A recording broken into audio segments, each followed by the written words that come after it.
Lingüística general y descriptiva, LIN 20. Unidad por Introducción a la lingüística contemporánea. Ferdinand de Saussure y el curso de lingüística general.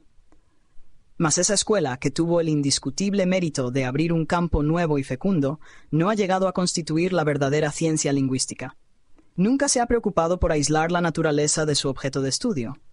Y sin esa operación elemental, una ciencia es incapaz de procurarse un método. Saussure, Curso de Lingüística General, capítulo 1, primera parte. La tarea de la lingüística será: a. Hacer la descripción y la historia de todas las lenguas que pueda alcanzar, lo que equivale a hacer la historia de las familias de lenguas y reconstruir en la medida de lo posible las lenguas madres de cada familia. b. Buscar las fuerzas que entran en juego de manera permanente y universal en todas las lenguas, y deducir las leyes generales a que se puedan reducir todos los fenómenos particulares de la historia. c. Delimitarse y definirse ella misma. Idem, camo 2, primera parte. La gramática descriptiva camina por derroteros muy diversos. No le interesa establecer unos patrones a los que todo hablante deba atenerse. Sus pretensiones suelen tender a revestirse de carácter científico, y por eso mismo, la gramática descriptiva pretenderá descubrir las constantes de un sistema lingüístico con el fin de formular ciertos principios de carácter general a su propósito. El estructuralismo clásico vendría a coincidir con la orientación descriptiva. Sobre la base de criterios formales y funcionales, y evitando las definiciones y caracterizaciones de tipo intuitivo y esencialista, perseguirá el conocimiento de las estructuras de una lengua, sus elementos y relaciones, y no deben pronunciarse en ningún momento sobre cuestiones de corrección. La gramática descriptiva, en resumen, atiende a lo que es, no a lo que debe ser. Toussaint, Teorías gramaticales y análisis sintáctico, Edecoteide, Barcelona, 1980, p. 19. La palabra hablada es la que constituye por sí sola el objeto de la lingüística. Lengua y escritura son dos sistemas de signos distintos. La única razón de ser del segundo es la de representar al primero. Fijarse tan excesivamente en la escrita y darle tanta importancia es como si se creyera que para conocer a alguien es mejor mirar su fotografía que su cara. CLG, la noción de sistema. La lengua es un sistema de signos que expresan ideas y, por tanto, comparable a la escritura, al alfabeto de los sordomudos, a los ritos simbólicos, a las formas de urbanidad, a las señales militares, etc. Solo que es el más importante de esos sistemas. Saussure, CLG, cap. 3. La lengua es un sistema en el que todas sus partes pueden y deben ser consideradas en su solidaridad sincrónica. Saussure, CLG, primera parte, capítulo 3. Sincronía y diacronía. El único estudio científico del lenguaje es el método histórico. Hermann Pohl, en Munin, Historia de la Lingüística, p. 208. De Saussure establece dos distinciones fundamentales, que, juntas, significaban una ruptura completa con la tradición de los neogramáticos. Una es la distinción estricta entre el análisis descriptivo, sincrónico, por un lado, y el histórico, diacrónico, por otro. En la primera de estas distinciones, de Saussure sostiene que en lingüística, como en otras múltiples ciencias, hay que elegir entre estudiar los fenómenos tal como están dispuestos sobre el eje de la simultaneidad, o sea, sincrónicamente, AB en la figura, en cuyo caso no se considera para nada el factor temporal, o como están dispuestos sobre el eje temporal o eje de la sucesión, o sea, diacrónicamente, CD en la figura. Lo que interesa al lingüista en el primer caso es la relación entre fenómenos coexistentes, la estructura sistemática del lenguaje, tal como es en determinado momento de tiempo. En el segundo caso, el objeto de estudio es la relación entre cierto fenómeno y lo que lo precedió o lo que lo sigue. La lingüística descriptiva es una disciplina tan científica como la lingüística histórica. Malmberg, Los nuevos caminos de la lingüística.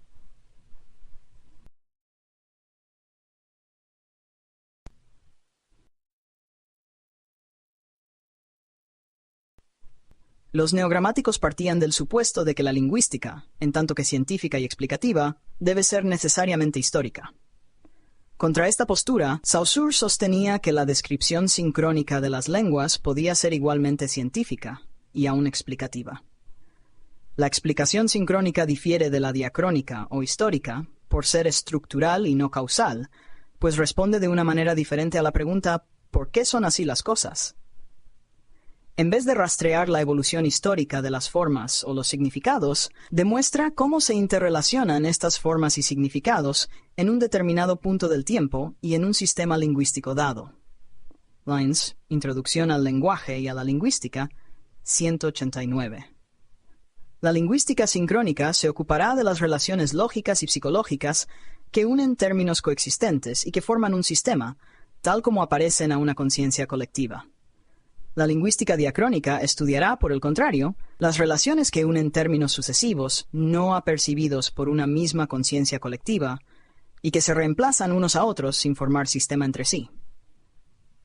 Saussure, Curso de Lingüística General, primera parte, capítulo C. Para señalar mejor esta oposición y este cruzamiento de dos órdenes de fenómenos relativos al mismo objeto, preferimos hablar de lingüística sincrónica y de lingüística diacrónica. Es sincrónico todo lo que se refiere al aspecto estático de nuestra ciencia, y diacrónica todo lo que tiene que ver con las evoluciones. Asimismo, sincronía y diacronía designarán respectivamente un estado de lengua y una fase de evolución.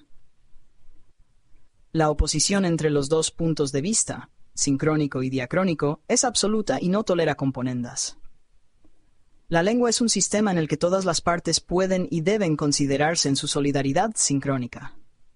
Como las alteraciones jamás se hacen sobre el bloque del sistema, sino sobre uno y otro de sus elementos, no se pueden estudiar más que fuera del sistema. Sin duda, cada alteración tiene su repercusión en el sistema, pero el hecho inicial afectado a un punto solamente. No hay relación íntima alguna con las consecuencias que se puedan derivar para el conjunto. Lenguaje, lengua y habla. Tomado en su totalidad, el lenguaje es un fenómeno multiforme y heteróclito. A caballo de varios dominios, a la vez físico, psicológico y psíquico, pertenece además al ámbito individual y al ámbito social. No se deja clasificar en ninguna categoría de los hechos humanos, porque no se sabe cómo sacar su unidad. Saussure, Curso de Lingüística General, primera parte, capítulo 2. Hemos distinguido primeramente, en el seno del fenómeno total que representa el lenguaje, dos factores, la lengua y el habla. La lengua es para nosotros el lenguaje menos el habla. Es el conjunto de los hábitos lingüísticos que permiten a un sujeto comprender y hacerse comprender. Lengua, el sistema general y constante existente en el cerebro de cada uno de los miembros de una comunidad lingüística. La lengua es la parte social del lenguaje, exterior al individuo, que por sí solo no puede ni crearla ni modificarla. No existe más que en virtud de una especie de contrato establecido entre los miembros de una comunidad. Habla, la materialización, el uso de ese sistema por cada miembro de la colectividad lingüística. El estudio del lenguaje entraña, por tanto, dos partes. Una, esencial, tiene por objeto la lengua, que es social en su esencia e independiente del individuo. Este estudio es únicamente psíquico.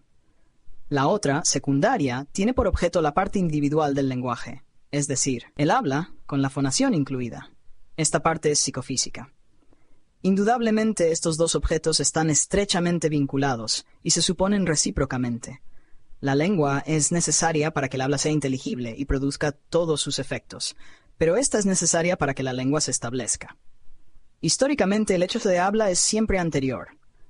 ¿Cómo se le ocurrirá a nadie asociar una idea a una imagen verbal si no se sorprendiera primero esta asociación en un acto de habla? Por otro lado, oyendo a los demás es como aprendemos nuestra lengua materna. Esta solo llega a depositarse en nuestro cerebro tras innumerables experiencias. Por último, es el habla lo que hace evolucionar la lengua. Son las impresiones recibidas oyendo a los demás las que modifican nuestros hábitos lingüísticos. Hay, por tanto, interdependencia de la lengua y del habla. Aquella es a la vez el instrumento y el producto de ésta. Pero todo ello no les impide ser dos cosas absolutamente distintas. Saussure, o Producit, Introducción. La lengua, distinta del habla, es un objeto que se puede estudiar separadamente. La ciencia de la lengua no solo puede prescindir de otros elementos del lenguaje, sino que solo es posible a condición de que esos miembros no se inmiscuyan. Mientras que el lenguaje es heterogéneo, la lengua así delimitada es de naturaleza homogénea.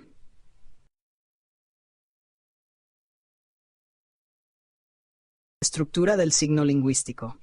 Para ciertas personas, la lengua reducida a su principio esencial es una nomenclatura. es decir, una lista de términos que corresponden a otras tantas cosas. Esta concepción es criticable por muchos conceptos. Supone ideas completamente formadas que preexisten a las palabras. Finalmente, deja suponer que el lazo que une un nombre a una cosa es una operación muy simple, lo cual está muy lejos de ser cierto. El signo lingüístico une no una cosa y un nombre, sino un concepto y una imagen acústica. Esta última no es el sonido material, cosa puramente física, sino la psíquica de ese sonido, la representación que de él nos da el testimonio de nuestros sentidos. Saussure. Primera parte, capítulo 1. La entidad lingüística existe solo por la asociación del significante y del significado. El signo lingüístico es, por tanto, una entidad psíquica de dos caras. Estos dos elementos están íntimamente unidos y se requieren recíprocamente. Relaciones sintagmáticas y relaciones asociativas. Curso de Lingüística General, segunda parte, capítulo PON. Así, en un estado de lengua todo se basa en relaciones. Por un lado, en el discurso, las palabras contraen entre sí, en virtud de su encadenamiento, relaciones fundadas sobre el carácter lineal de la lengua, que excluye la posibilidad de pronunciar dos elementos a la vez. Estos se alinean unos detrás de otros en la cadena del habla. Estas combinaciones, que tienen por soporte la extensión, pueden ser llamadas sintagmas. El sintagma se compone siempre, por tanto, de dos o más unidades consecutivas. Por otra parte, al margen del discurso, las palabras que ofrecen algo en común se asocian en la memoria, y se forman así grupos en cuyo seno reinan relaciones muy diversas. Por un lado o por otro, todas tienen algo en común. Como vemos, estas coordinaciones son de una especie completamente distinta a las primeras. No tienen por apoyo la extensión, su sede está en el cerebro, forman parte de ese tesoro interior que constituye la lengua en cada individuo. Las denominaremos relaciones asociativas. La relación sintagmática es impraesentia. Se apoya en dos o más términos igualmente presentes en una serie efectiva. Por el contrario, la relación asociativa une términos in absentia en una serie mnemónica virtual.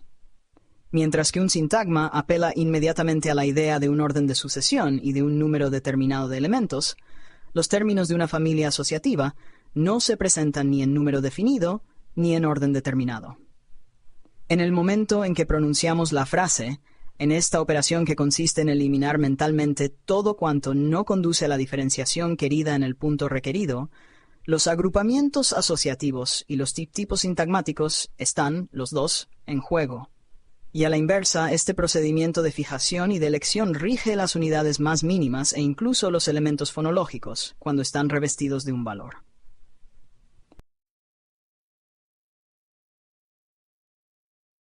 El estructuralismo. La primera resistencia organizada en contra de la campaña de los guardianes de la lengua se montó cuando la lingüística moderna declaró su decisión de describir el uso real, lo que la gente de hecho dice y no lo que los guardianes de la lengua piensan que debería decir. Se aconsejó sensatamente al hablante no estándar que se enorgulleciese de la simplicidad del habla y la considerase una ventaja. Beaugrand, en Van Dyck. La lingüística es el estudio científico del lenguaje humano. Un estudio se llama científico cuando se funda sobre la observación de los hechos y se abstiene de proponer una selección entre estos hechos en nombre de ciertos principios estéticos o morales. Científico se opone, pues, a prescriptivo. Martinet A. Elementos de Lingüística General. Pales. La gramática descriptiva camina por derroteros muy diversos. No le interesa establecer unos patrones a los que todo hablante deba atenerse. Sus pretensiones suelen tender a revestirse de carácter científico, y por eso mismo, la gramática descriptiva pretenderá descubrir las constantes de un sistema lingüístico con el fin de formular ciertos principios de carácter general a su propósito. El estructuralismo clásico vendría a coincidir con la orientación descriptiva. Sobre la base de criterios formales y funcionales, y evitando las definiciones y caracterizaciones de tipo intuitivo y esencialista, perseguirá el conocimiento de las estructuras de una lengua, sus elementos y relaciones, y no deben pronunciarse en ningún momento sobre cuestiones de corrección. La gramática descriptiva, en resumen, atiende a lo que es, no a lo que debe ser. Toussaint, cit. La lingüística debe estudiar el lenguaje en sí mismo y por sí mismo. Saussure, Curso de Lingüística General. Un sistema está constituido por una serie de unidades organizadas, de modo que las unas dependen de las otras. Estas unidades no son nada aisladamente, sino solo en el conjunto de que forman parte. No son entidades positivas sino negativas, al ser lo que son por su diferencia respecto a las demás. Cada una de estas entidades tiene un valor relativo, ya que depende del valor de las demás entidades. No pueden ser definidas absolutamente. La lengua está, pues, constituida por un sistema de valores. Alarcos-Yorac, Gramática Estructural, p. El principio fundamental del estructuralismo reside en que la lengua constituye un sistema cuyas partes, todas, están unidas por una relación de solidaridad y de dependencia. Este sistema organiza unas unidades, los signos articulados, que se diferencian y se delimitan mutuamente. La doctrina estructuralista enseña el predominio del sistema sobre los elementos. Intenta deducir la estructura del sistema a través de las relaciones entre los elementos, tanto en la cadena hablada como en los paradigmas formales, y muestra el carácter orgánico de los cambios a los que está sometida la lengua. ¿Benveniste? Estructura. Una totalidad que queda configurada en cuanto tal por los elementos que la constituyen, y más específicamente por las relaciones de posición que esos elementos constitutivos de la totalidad mantienen entre sí. Tú son, entre sí. Una estructura está formada por elementos, pero estos se encuentran subordinados a leyes que caracterizan el sistema como tal. Dichas leyes confieren, al todo como tal, propiedades del conjunto distintas de las de los elementos. En otras palabras, un todo es muy distinto de la suma de las características de sus elementos. Jean Piaget, en Güemes Niño Rojas, Semiótica y Lingüística. La lingüística interna es en realidad la auténtica lingüística. La externa, en el sentido riguroso de los conceptos, no constituye objeto de verdadero interés lingüístico según la actitud finalista de Saussure, pues pertenecen a otros campos de la ciencia al ser elementos psicológicos, sociológicos, etc. Esta separación tiene relación con las tendencias formalistas de amplios sectores de la lingüística moderna. Fuentes de la Corte, Hottel, Gramática Moderna, Bengals. Círculo Lingüístico de Praga, 1926. Willem Mathesius, Nikolai Trubetskoy, Roman Jakobson, Serge Karczewski, Jan Mukarowski y otros. Congreso en 1928 y fundación de la ACLP en 1929. Escuela Funcionalista. La lengua como vehículo de comunicación. Funciones del lenguaje. Saussure, lengua y habla. Lingüística de la lengua y lingüística del habla. Fonología, estudio estático de los sonidos. Fonética, estudio histórico o diacrónico. Estudio de los sonidos del lenguaje. Ya los fonetistas de la India habían visto la necesidad de distinguir sonidos que provocan cambio de significado y otros que no. El significante en la lengua es algo completamente distinto del significante en el acto de palabra. Es por tanto recomendable establecer no una sino dos diferentes ciencias de los sonidos, de las cuales una debe ocuparse del acto de palabra y la otra de la lengua. La ciencia de los sonidos del habla, que se ocupa de fenómenos físicos concretos, debe usar los métodos de las ciencias naturales. Por el contrario, la ciencia de los sonidos de la lengua ha de usar métodos puramente lingüísticos, psicológicos o sociológicos. Designaremos con el nombre de fonética la ciencia de los sonidos del habla, y con el nombre de fonología la ciencia de los sonidos de la lengua. Trubetskoy, Principios de Fonología. Fonología. Investiga cuáles son las diferencias fónicas que, en una lengua dada, están ligadas a las diferencias de significación, cómo se comportan unos con respecto a otros los elementos de diferenciación o marcas y de acuerdo con qué reglas pueden combinarse para formar palabras y oraciones. Fonética. Total exclusión de toda relación entre los complejos fónicos estudiados y su significación lingüística, percibiendo solo su aspecto fónico o articulatorio, tal como lo haría un extranjero que no comprendiese la lengua que estudia. Fonema. Unidades mínimas del sistema de una lengua en particular, en un número fijo, con función distintiva, que difieren entre sí con respecto a ciertos rasgos esenciales. Lo crucial acerca del análisis en rasgos distintivos es que todo fonema difiera de los demás dentro del sistema lingüístico por la presencia o ausencia de un rasgo al menos en el conjunto de rasgos definitorios, y que el conjunto de rasgos definitorios de un fonema permanezca constante en todas sus posibles apariciones. Fonética. Sonidos del habla, uso individual, acto concreto e irrepetible. Fonología, sonidos de la lengua, sistema general, social, virtual. Fonética, ciencias naturales, aspecto material de los sonidos del lenguaje, sustancia del significante. Fonología, métodos lingüísticos, forma del significante. Fonética, sonidos con total exclusión de su significación lingüística, como haría un extranjero. Fonología, diferencias fónicas ligadas a las diferencias de significación. Fonética, toda la variedad de particularidades articulatorias y acústicas de los sonidos, por ejemplo, P, T, K. Fonología, solo aquello que cumple una función en la lengua, unidades distintivas P, T, K. El proceso que conduce al descubrimiento del fonema, y con ello a la constitución de la problemática fonológica, no puede ser explicado sino a partir de las opciones epistemológicas de base que ese mismo descubrimiento impone, y que pueden caracterizarse por lo que llamamos una concepción relacional del objeto, es decir, una concepción del objeto según la cual éste no precede en cuanto objeto a las relaciones de las que se lo reconoce como término. Se trata, en otras palabras, de la opción epistemológica que consiste en derivar la noción de identidad a la de diferencia, y no al contrario esta de aquella. Y, en definitiva, en abandonar la reflexión de tipo metafísico por una reflexión de tipo gnoseológico, y proponerse la construcción de una teoría, no del objeto en sí, sino del objeto conocido. Prieto, Luis, Prólogo a la edición española, 1973, en Trubetskoy, Principios de Fonología, 1939. Los lingüistas comienzan, sin duda sin darse cuenta aún, a hacer fonología cuando llegan a la conclusión de que un fonema no es simplemente un sonido. Idem.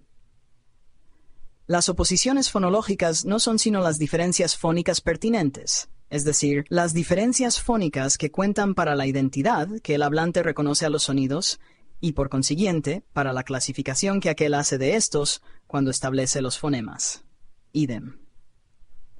La fonología es, pues, estructural en dos sentidos. Lo es en primer lugar porque considera que su objeto, el fonema, no puede ser definido fuera de un sistema de entidades semejantes que se determinan recíprocamente.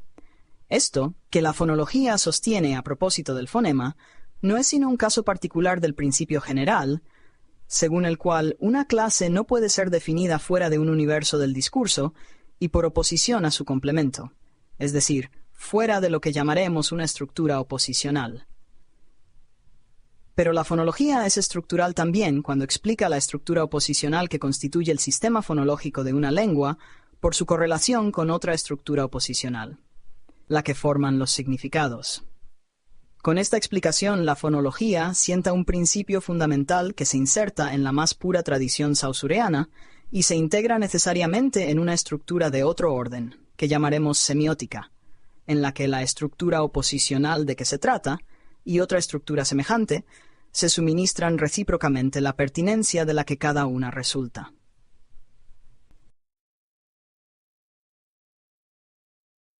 Críticas a la posición del círculo lingüístico de Praga, Saussure. Lengua, habla, social, individual, casi fija, cambia lentamente.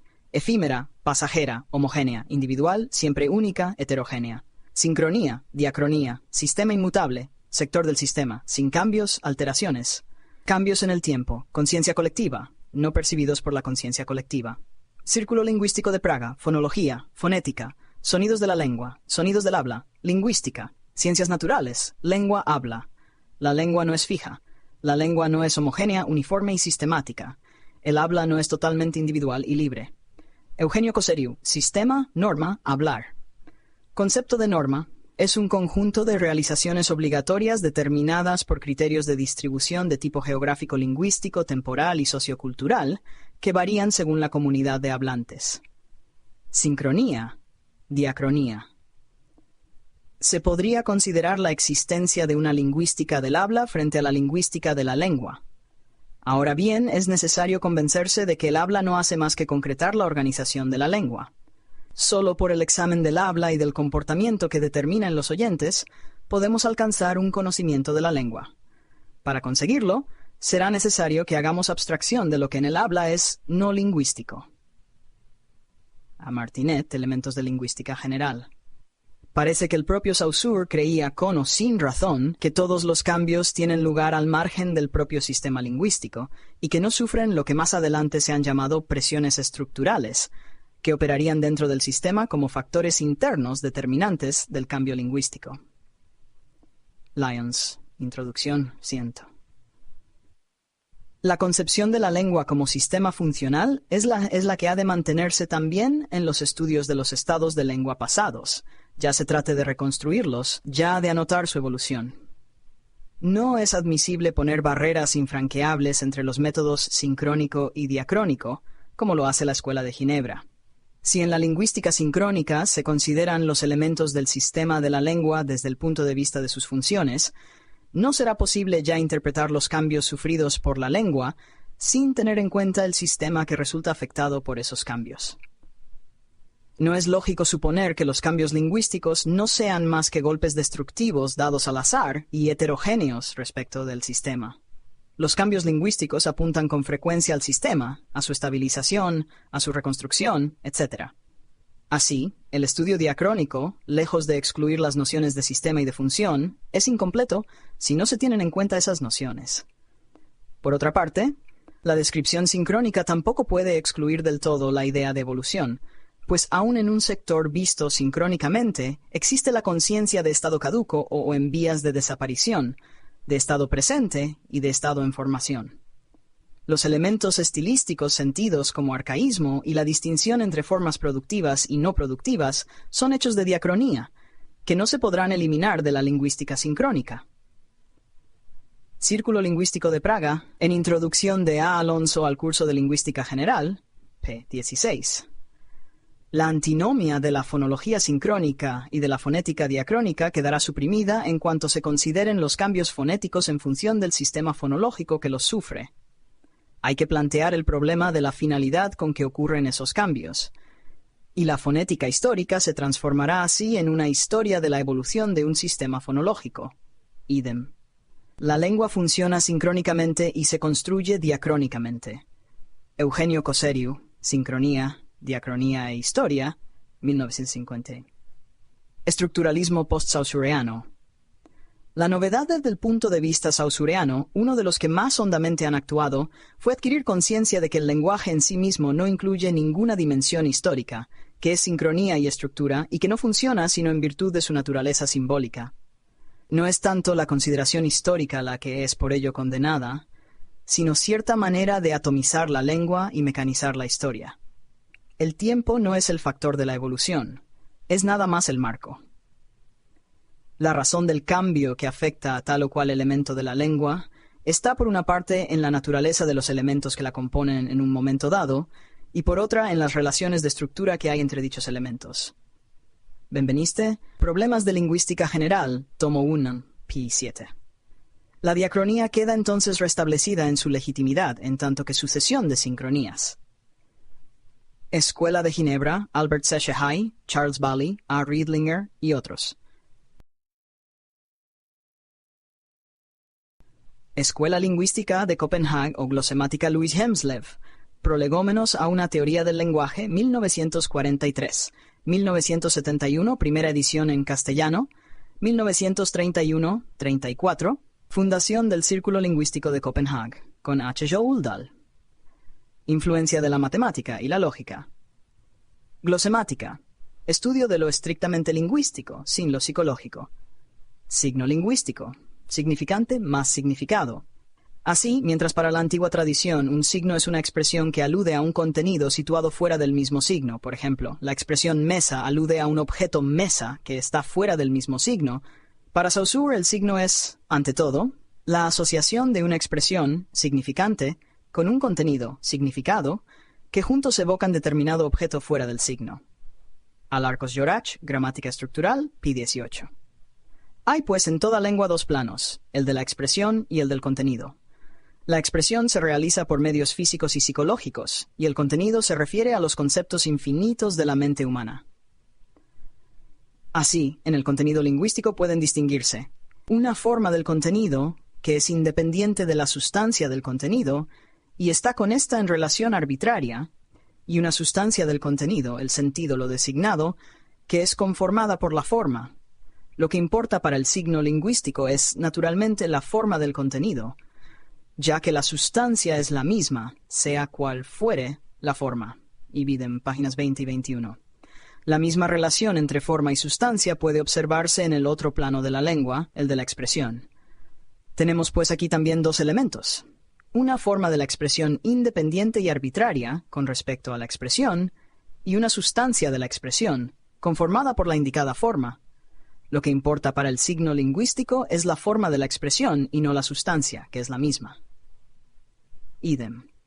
El estudio de la lengua debe, por de pronto, limitarse a la consideración de su forma en cada uno de los dos planos, la forma de la expresión y la forma del contenido. Las respectivas sustancias pueden ser, naturalmente, también objeto de estudio, pero este ya no pertenece a la lingüística propiamente dicha. La disciplina que se ocupe de la relación entre la forma y la sustancia del contenido es la semántica. La disciplina que investigue la relación entre la forma y la sustancia de la expresión es la fonética. Idem mutación. Ejemplo, en inglés, thee. En castellano, then, no por consonantes oclusiva o fricativa dental sorda. Plano del contenido pleremático, pleremas y morfemas. Plano de la expresión o cenemático, cenemas y prosodemas. Formalismo, funcionalismo.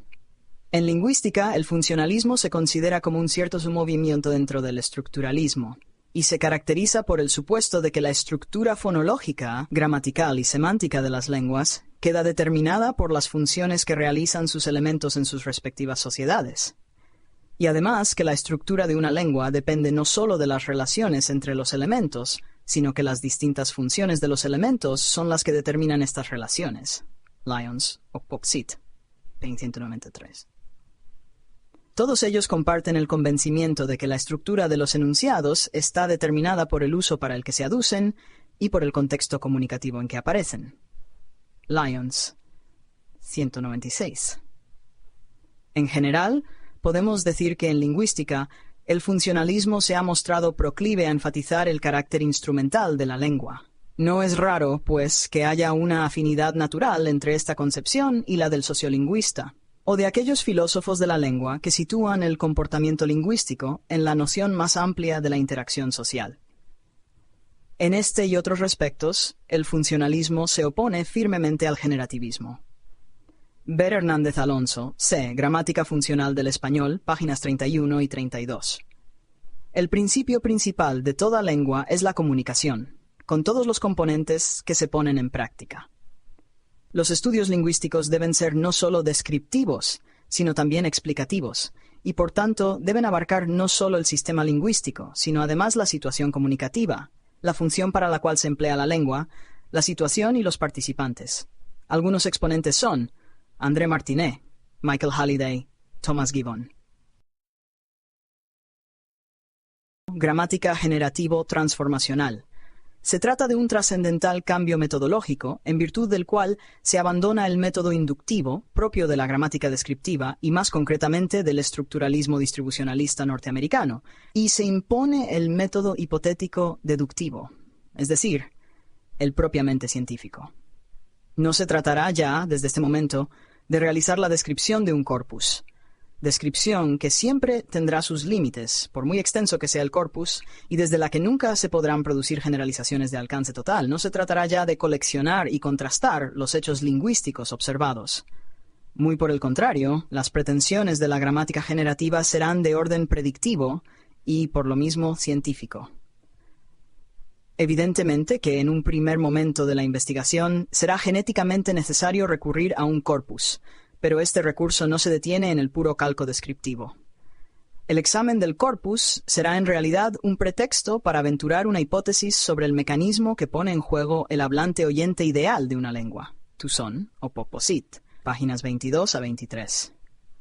La ciencia en su conjunto tiene funciones descriptivas, explicativas y predictivas en relación a los hechos. Descriptiva, porque elabora y ordena datos, establece características y hasta clasifica. Tiene carácter diagnóstico. Explicativa, es un nivel superior de la teoría científica. Busca responder el porqué de las relaciones entre variables. Mientras el qué es una interrogante dirigida a la esencia de los objetos, el cómo busca explicar el mecanismo, la conexión funcional de lo que se investiga. Predictiva, proyecta los fenómenos estudiados, generalizándolos. Las leyes científicas permiten prever situaciones futuras y, en el caso de las ciencias sociales, orientan su acción para ampliar los procesos sociales. Velasco, Metodología de la Investigación. El meollo del método científico consiste en observar aquellos hechos que permiten al observador descubrir las leyes generales que los rigen. Los dos períodos, primero, el de observación, y segundo, el de deducción de una ley, son ambos esenciales, y cada uno de ellos es susceptible de un afinamiento casi indefinido. B. Russell, en Tucson, op. 23. A pesar del innegable valor informativo que debe atribuirse a una descripción de esta índole, una gramática como esta solo puede aspirar a ser un doblaje o calco resumido del corpus. En definitiva, y dado que el lenguaje es una entidad viva y en evolución, describir un corpus es algo así como describir un cadáver. Resumir lo que ha sido, no lo que está siendo o lo que puede ser. Tucson, Opotosit. Si la gramática descriptiva, tal y como la hemos presentado, solo era capaz de registrar hechos y dejar constancia de los mismos, la gramática generativa se propondrá como tarea primordial el descubrimiento y la formulación de las leyes que explican el comportamiento lingüístico. Leyes o reglas de juego que permitan predecir otras posibles realizaciones lingüísticas. Tucson, Opotsit, p. Los sistemas lingüísticos son productivos, en el sentido de que permiten la construcción y comprensión de un número indefinidamente grande de enunciados que nunca se han presentado anteriormente en la experiencia de los usuarios. En rigor, a partir del supuesto de que las lenguas humanas tienen la propiedad de la recursividad, se sigue que el conjunto de posibles enunciados en una lengua dada es literalmente infinito. Lyons, o Purhit.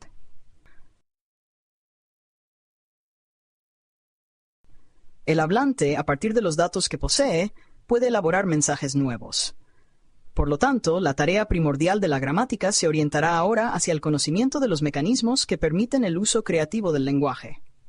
Dicho de otra manera, la gramática generativa se preguntará cómo, a partir de un corpus, es capaz el hablante de producir unos enunciados que no estaban en ese corpus. Por lo mismo, una gramática habrá de reflejar en su formulación esta realidad sobre la capacidad creadora del hablante. Así pues, una gramática de la lengua, no del corpus, no será sino el conocimiento de aquellas reglas de juego que permiten la producción de nuevas frases, y por esto será una gramática predictiva o proyectiva, no una gramática de los datos ya registrados. En resumen, la gramática descriptiva expone lo que ha sucedido, la gramática generativa predice lo que puede suceder. Tucson, Opetosit. Ni Chomsky ni sus seguidores rechazan el papel innegable que, en la adquisición del lenguaje, juega el registro o almacenamiento de enunciados. Lo que sostienen los generativistas es que la posesión y el uso lingüísticos no se explican si no se postula, además, una predisposición general que oriente al hablante y le haga deducir las reglas del juego lingüístico. Dicho en otros términos, el hablante, a través de las múltiples frases que registra, deduce la gramática de su lengua y la proyecta para la elaboración de nuevas frases. Es decir, el aprendizaje lingüístico no es una acumulación de enunciados que luego serán reproducidos mecánicamente. Consiste, más bien, en el descubrimiento de las reglas que rigen la elaboración de esos enunciados. El hablante, por lo tanto, no copiará fragmentos de lenguaje, sino que creará fragmentos de lenguaje, aplicando las reglas de juego que ha descubierto orientado por su predisposición innata para adquirir el lenguaje. Solo así parece poder explicarse la constante producción de frases nunca anteriormente emitidas.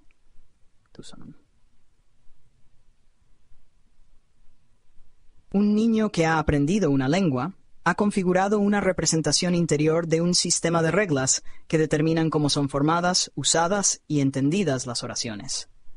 Así pues, para aprender una lengua, el niño debe tener un método para inventar una gramática apropiada, dados los datos lingüísticos primarios. Como precondición para el aprendizaje lingüístico, debe poseer, en primer lugar, una teoría lingüística que especifica la forma de la gramática de una posible lengua humana, y, en segundo lugar, una estrategia para seleccionar una gramática de la forma apropiada que sea compatible con los datos lingüísticos primarios. Chomsky, Aspectos de la teoría de la sintaxis, p. 25.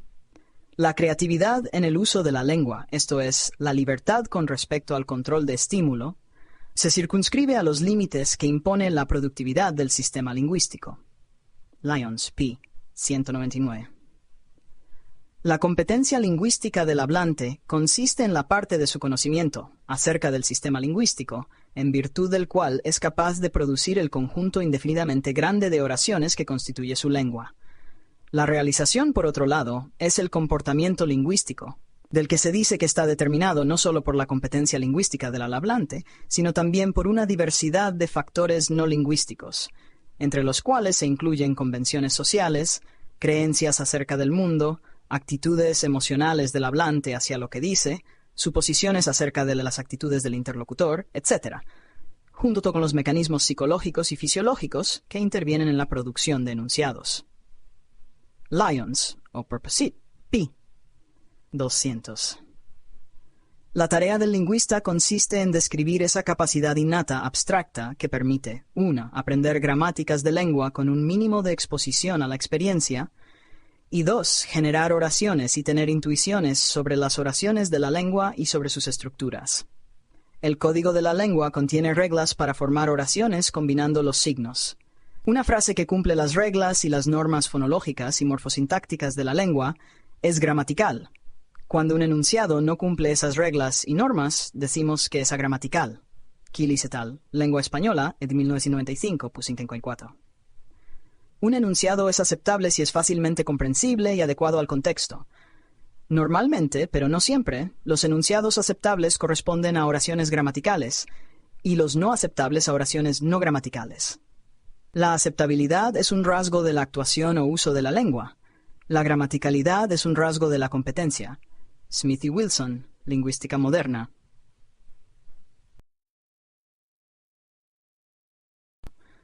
Una oración puede ser perfectamente gramatical, pero sin embargo ofrecer dudas respecto a su significado por ser éste interpretable de dos o más maneras distintas. Quilis, Opfencrisinta.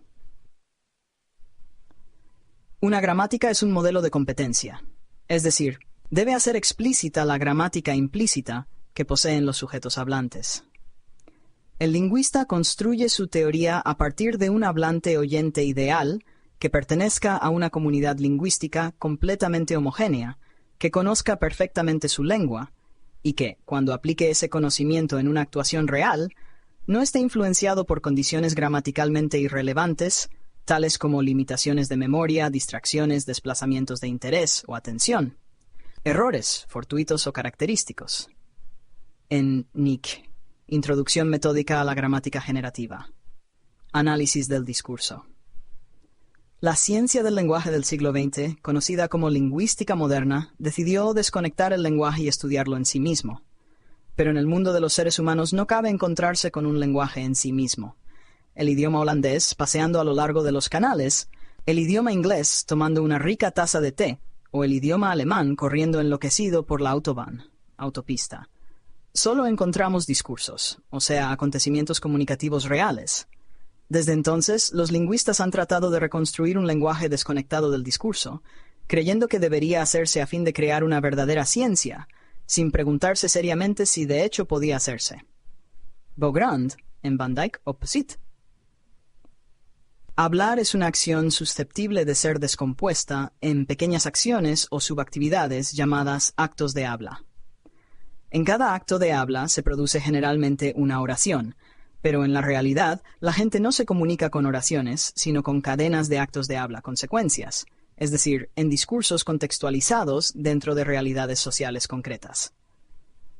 ¿Bajo qué condiciones son adecuados los actos de habla?, se pregunta el holandés Teun Van Dyck. Hay que tomar en cuenta, responde él, que los actos de habla son acciones sociales, y que tanto en el monólogo como en el diálogo los actos de habla forman parte de una secuencia de interacción comunicativa. El discurso está constituido por una cadena de actos de habla, vale decir, por un macroacto de habla. En principio se considera un acto de habla la mínima unidad de comunicación lingüística, en que un agente emisor produce un enunciado portador de una información y una intención comunicativa con destino a un receptor en un contexto determinado. Los tratadistas consideran un acto de habla como una acción o actividad que incluye un acto de decir algo, el que tiene lugar al decir algo, y el que acaece por decir algo. Austin los denomina, respectivamente, acto locucionario y perlocucionario. Los analistas del discurso pretenden incluir otros componentes esenciales en este nuevo concepto, a saber, quién utiliza el lenguaje, cómo lo utiliza, por qué y cuándo lo hace. Decir que el discurso es un suceso de comunicación es una caracterización que incorpora algunos de estos aspectos funcionales. En otras palabras, las personas utilizan el lenguaje para comunicar ideas o creencias, o para expresar emociones, y lo hacen como parte de sucesos sociales más complejos. Por ejemplo, en situaciones tan específicas como un encuentro con amigos, una llamada telefónica, una lección en el aula, una entrevista de trabajo, una consulta con el médico. También cuando leen o escriben una noticia periodística. Estos ejemplos sugieren además que, independientemente de cualquier otra cosa que ocurra en esos a veces complicados sucesos de comunicación, los participantes hacen algo, esto es, algo que va más allá, específicamente, de usar el lenguaje o comunicar ideas o creencias. Interactúan. Con el objeto de destacar este aspecto interactivo, suele decirse también que el discurso es una interacción verbal. Hemos identificado sus tres dimensiones principales. A, el uso del lenguaje. B, la comunicación de creencias, cognición. Y C, la interacción en situaciones de índole social. Si se tienen en cuenta estas tres dimensiones, no es sorprendente que sean varias las disciplinas que participan de estos estudios del discurso, como la lingüística, para el estudio específico del lenguaje y su utilización, la psicología, para el estudio de las creencias y de cómo éstas se comunican, y las ciencias sociales, para el análisis de las interacciones en situaciones sociales. Una tarea característica del estudio del discurso consiste en proporcionar descripciones integradas en sus tres dimensiones. ¿Cómo influye el uso del lenguaje en las creencias y en la interacción, o viceversa? ¿Cómo influyen algunos aspectos de la interacción en la manera de hablar? ¿O cómo controlan las creencias el uso del lenguaje y la interacción? Más aún, además de brindar descripciones sistemáticas, cabe esperar que el estudio del discurso formule teorías que expliquen tales relaciones entre el uso del lenguaje, las creencias y la interacción social. Van Dyck, op. Cit. 22-23. Discurso es más la acción pragmática en sí, cadena de actos de habla en que se usa la lengua, y texto es aquello que se teje o construye, la macroestructura y superestructura que subyace y aparece al analizar el discurso. La macroestructura se refiere a la organización semántica interna del discurso, la superestructura a ciertos esquemas usuales propios de algunos géneros. Ejemplo, el esquema narrativo.